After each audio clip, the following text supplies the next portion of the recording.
Greetings Adventures, it's Thorn Gaming, and today is the day that the Attack on Titan collaboration event starts tonight, and we got a lot of news for you based on the data mining from last night's update, as well as the live stream that happened earlier today on the Japanese Salamo channel. And as always, I will leave a link to the description of that live stream in case you want to check it out, because there was a special guest during that live stream, which is, of course, Mikasa's voice actress, Yui Ichikawa. So if you want to see her interact with the main cast of people that are usually on those live streams, go ahead and give that a watch. Link in the description below. And one last thing before I get into it, I just want to thank Crow Armburst and the people at the unofficial Domino Discord server. I'll leave the link in the description below, but it's due to them that we're getting access to these files and translations, so we know a lot more about the updates before they actually go live. So once again, thank you very much. And I really do like this art. It's Belle and Eren, of course, together for the collaboration event on the main title screen, with some a nice cool background track as well. I'm not sure if we're going to be able to keep this in the game because it's a limited time collaboration event, but hopefully we can, because I really do love the art here and the music as well. It's going to be a good 3 weeks while the Attack on Titan event is happening, seeing this screen. I'm going to retire my Ryu title screen for now, but as soon as the event's over, I'm going right back to Ryu. But for Attack on Titan, I will keep this screen up. And of course, as with all events, we'll be getting event quests, and I'm very interested to see how the Attack on Titan characters come together with the Danmachi ones to go ahead and fight the Titans. I'm assuming that the Attack on Titan characters are just adventuring around Arario because they're part of the scout crew chasing a Titan, and then they end up meeting each other outside of Arario, because it doesn't make sense for them to meet inside, because well, I guess they could, because they got the dimensional gear, but I think they're going to meet outside of Arario. And of course, as we've known before, you'll be able to get a free 4-star Eren and be able to max limit break him by doing all the quests, and you actually get your first Eren by just logging in during the event. And on this screen here, you can see in the event tab is of course the event quest and the first heroic trial, which is Belle and Mikasa. And as you can see on my note there, you need to clear all the very hard stages to be able to max limit break Eren. And as you can see on this screen, you will actually earn rewards as you level up Eren. They pretty much add up to 1 million ballast, 25 hero fauna, and 100 Exilia large books. So that's very nice. You get rewards for leveling up Eren, and that 25 hero fauna is just enough to max limit break him with. And these are 2 images that were found in the update files. One of them was pretty obvious. Of course, we're going to get a medal box by doing the quest. We'll be getting regiment coins and using those coins to roll in that supply box to get 3-star tickets, and I assume other rewards like fauna, CP items, and that stuff of that nature. And this is the one that surprises me. I wasn't expecting to see Sasha's face here, because we knew we were going to meet Levi, Mikasa, Eren, Armin, and the Titan Assist. But I was not expecting to see Sasha's face here, so I'm wondering what other characters we're going to see from Attack on Titan, if it's just Sasha here in the event exchange or not. But it's kind of a nice motif to have her with those potatoes. Give her the potatoes, give Sasha some food, and get some items in return for that currency exchange.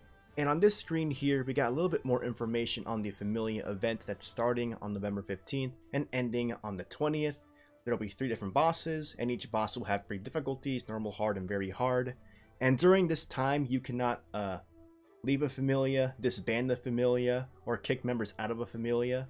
And this is probably because they don't want people, like, bring people into the Familia to do this stuff and then get those people getting kicked out before they can get the rewards for actually playing through the event. So I think that's a pretty smart move, being protective of the people, just in case there's some power-hungry guy kicking people out, like right before the event ends and rewards will be distributed. So that's a pretty smart decision by the developers. And as I mentioned before, there'll be heroic trials to get specific adventurer bonds for the characters, which is pretty much the same kind of format as the Halloween ones. So unfortunately, it looks like we're going on the trend of only getting character-specific bonds instead of what happened during the summer events, where we actually got a star bond, generic star bond to limit break any time-limited adventurer or time-limited assist. So right now, the first heroic trial will start today, 10:30, and that will give you either a choice between a Belle bond or a Mikasa bond. You cannot get both. You can get one of them if it's the same way the Halloween one worked. And then starting on November 7th, you'll be going for a Levi or Eyes bond with that heroic trial. only choose one of them if it's the same thing that happened during Halloween. But that makes me really curious if they're going to plan on doing any other heroic trial or ways to get bonds for the assist characters this time, because I kind of understood why they didn't do it for the Halloween ones, because Riveria was on both banners being the assist character, but during this event, there's 2 different assists on 2 different banners, so are we not going to get a star bond for an assist character? Who knows? Who knows? And right here is the login campaign, and this event is going to last about 3 weeks, and here's the 3 weeks planned out right here each day of the login campaign. It pretty much adds up to 24 stamina potatoes, 100 Iris, 600k Valis, 100 collaboration CP items, and the way these collaboration CP items work is like with Kinoa's Journey, where these will give a lot of CP to the Attack on Titan characters, meaning Mikasa, Levi, Eren, Armin, and the Titan Eren. So it'll be kind of funny giving gifts to Titan Eren. But I also get a total of 5 Hero Fulna, 2 3-star tickets, and 1 3-star 11 draw ticket. And don't forget, starting tonight, we'll be able to get a free daily 11 draw, and it's only lasting 7 days, so starting from 10:30, which is tonight, all the way to November 5th, log in, get your free 11 draw, and it's this banner right here featuring all the Attack on Titan gacha characters, and there's no guarantees on here, so pray that you're lucky. I really hope you guys at least get 2 to 4-star characters, but it's really luck of the draw here. But you have 77 draws technically. You got a pretty good chance at least getting 1 4-star character here. And I would almost advise on waiting until you get all your free rolls done before you start rolling for the characters, or at least going all in on the banner, because you never know, like, say you go all in on the banner and you get like to +5 on a character, and then when you're doing like your free 11 draw on like day 6, you get that character again. Well, I have a dupe. I'm just gonna dulb that. So kind of be careful before the 7 days runs out of your free draws, and then go crazy with your Iris on the banners. And this is something else that was data mined from the files. We saw 2 different images for paid Iris. Like, that's the crates for the 300 pack, which is about 20 bucks, and it's marked as 400. So it looks like for a one-time buy, that 300 Iris package will actually give you 100 bonus Iris, totaling 400, and the 1400 Iris package, which is I believe $80, will give you 200 bonus Iris for one time, so 1600 Iris. So it's kind of cool if you're planning to at least indulge in one of the paid banners that are happening during the event, because before, like, the paid banner is 400 Iris, and you could only buy 300 or go to 640, I believe. So it's kind of a cool thing to see that one-time buy 20 bucks gives you a paid 11 roll on a specific character that you want. And on the other side over here are the files for the Attack on Titan character weapons, which I assume are going to be for Eren, Mikasa, and Levi.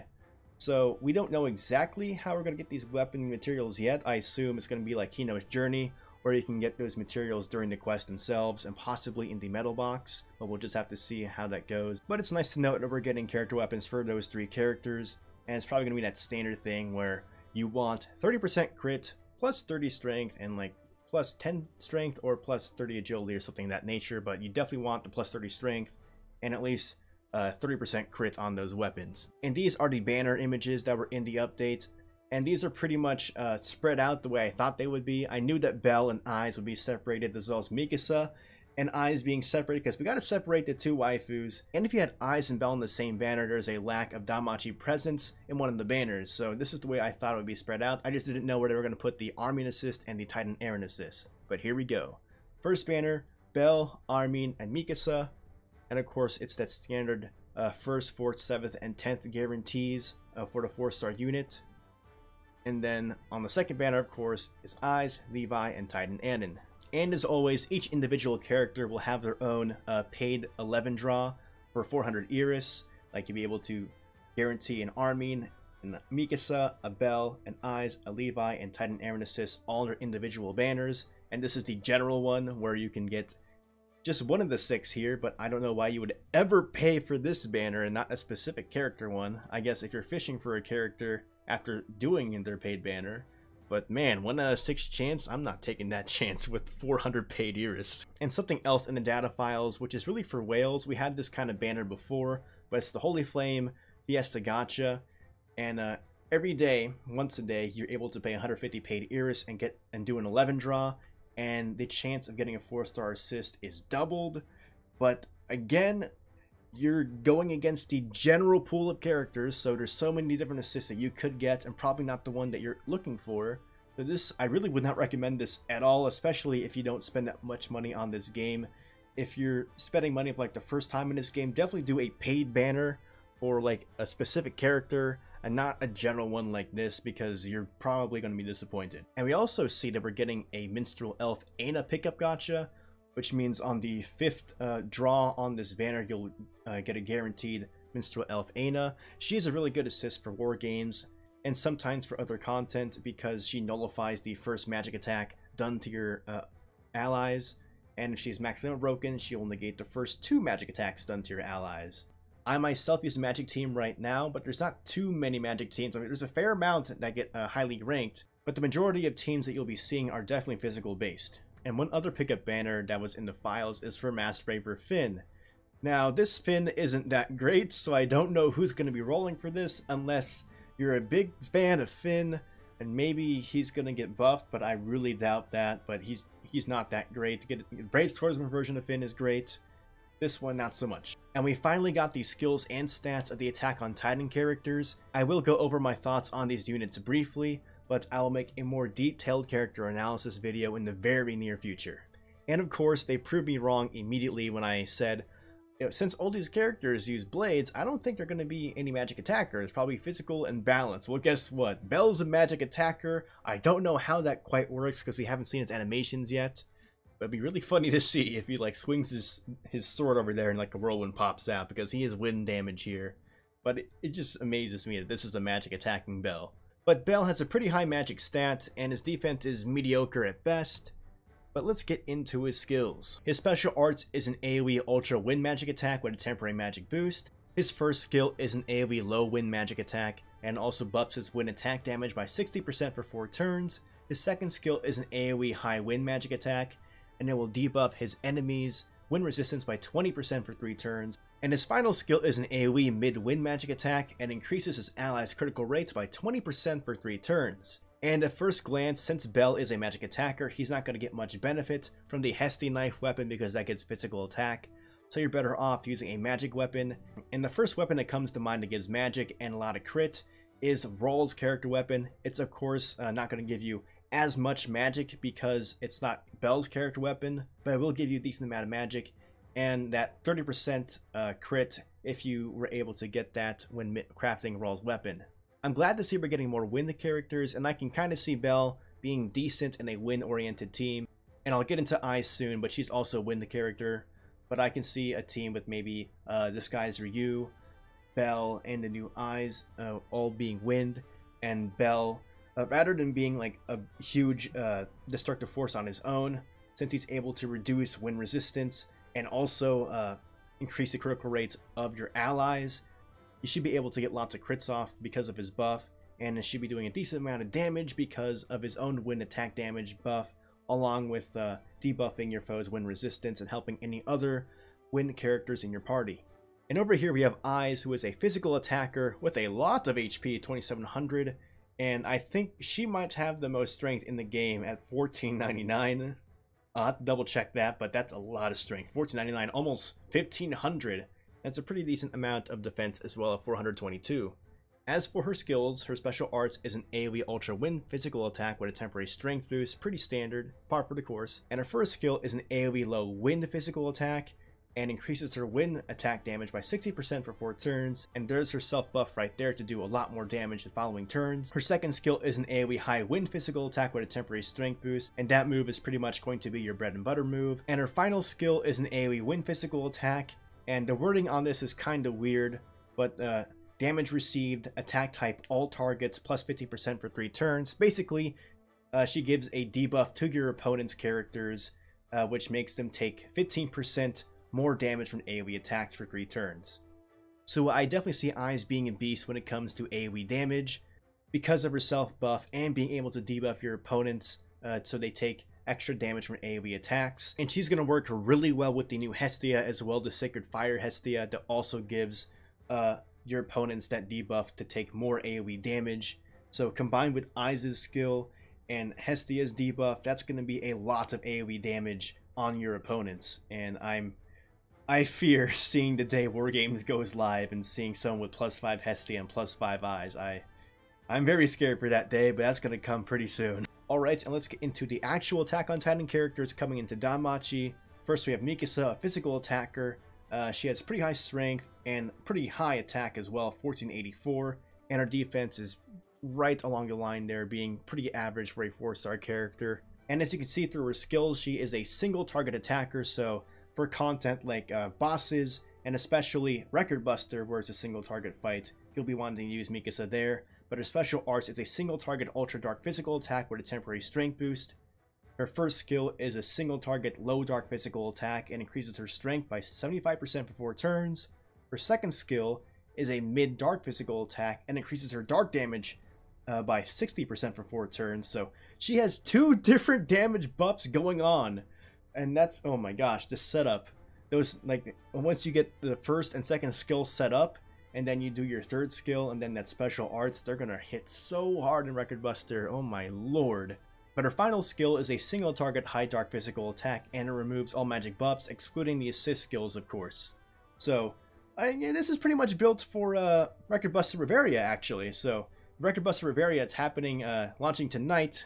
If you have Mikasa, you should be doing pretty well with between her 2 insane damage buffs and being able to remove magic buffs as well if you don't have the debutante Shakti. Over here we got Levi, a physical attacker, pretty high HP at around 2700 and 1490 strength as well, so that's super high, one of the higher end strength units in the game. And as for his skills, his special arts is an AoE ultra dark physical attack with a temporary strength boost. His first skill is an AoE low dark physical attack and buffs his dark attack damage by 75% for 4 turns. And his second skill is an AoE mid dark physical attack and buffs his strength by 60% for 4 turns. So his first 2 skills are pretty similar to Mikasa, but of course these are AoE, and strength is plus 60% and dark damage is plus 75%. Which might actually be more favorable because there are a lot of people that use strength debuffing assist and abilities in war games. So you'll get more benefit this way since your dark attack damage is being buffed by 75% better than being switched around like Mikasa's. And his final skill is an AoE high dark physical attack with a ultra uncounter rate. So it pretty much means his attacks, or his last skill, isn't going to be countered by enemies. Like for instance, Bait, the new Halloween Bait, has a very high counter rate. And he does a lot of damage when he counters because of his special ability. So you don't have to fear getting a big dose of damage after Levi attacked with his last skill. So his first 2 skills will set up his final attacks, and those final attacks are going to hurt a lot. And the last adventure units we have to go over is the free 4-star Eren. And he's pretty much like the debutante Shakti. He's not quite up to par with the actual 4-star characters, but he is right there, a middling between like a 3-star character and 4-star character, closer to a real 4-star character like he is. But his HP is pretty decent, around 2600, and he has 1200 at strength at +5, and he has 400 defense, and all these stats are of course at +5, so they're pretty good numbers for a free unit. And his special arts is a AoE Ultra Wind physical attack with a temporary strength boost, pretty standard.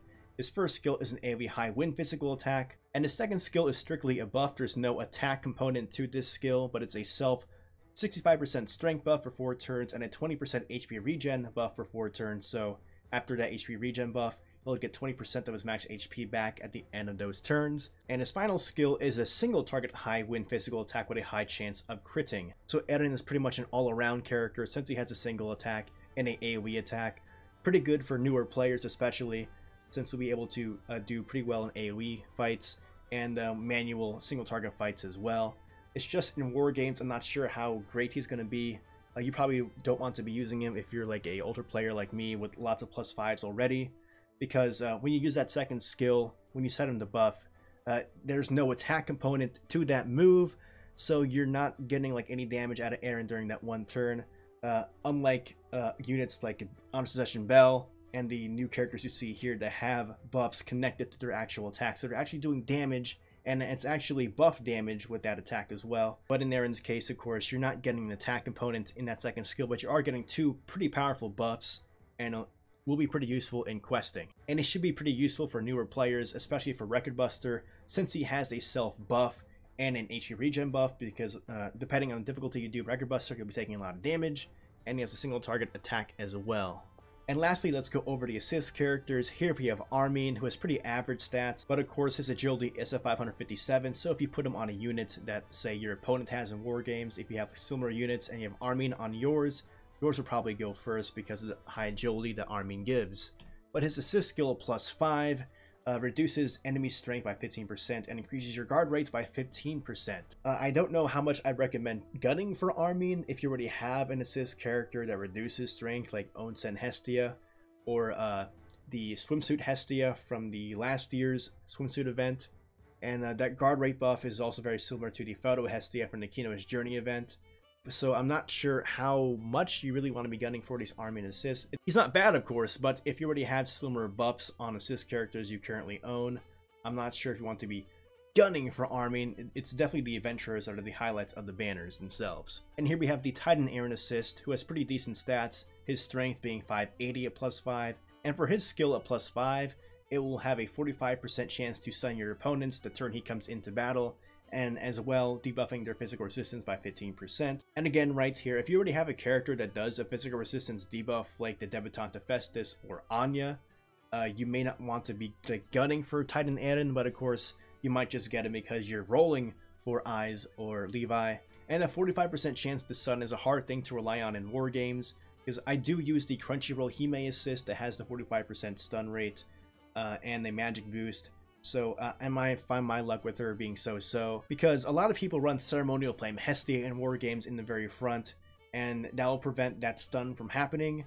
And even if you hide your Titan Eren assist in the back, so when he comes in he stuns, if your party member dies and he switches in towards the end of the turn, that stun's not going to do anything if all your opponent's units already went, because that stun does not carry over into the next turn. So again, the assist characters aren't really the characters you're rolling for during these banners, it's definitely the adventurers. And because there's a tiny window of time with the Familia banner still being up, if you do want that Hestia assist, she's probably a better choice than either Titan Eren and Armin, to be honest, especially with the new Eyes giving a similar debuff to that new Hestia as well, since they'll be able to work off each other with those debuffs. And those are my brief thoughts on the new units.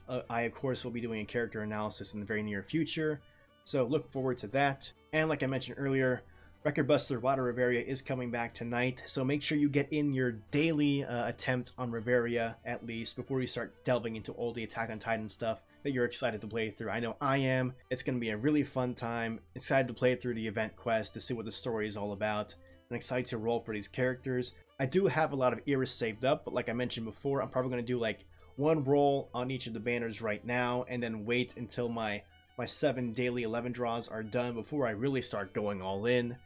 That way I make sure I don't get more bonds of a character than I already need. So there's that. Go ahead and plan ahead, guys. Make sure you spend your eras wisely. But yeah, guys, it's going to be a really fun time playing through this event. And as always, look forward to the future videos I'll be doing on this event, of course. And once again, I'd like to thank the people at the unofficial Dynamo Discord for the translations.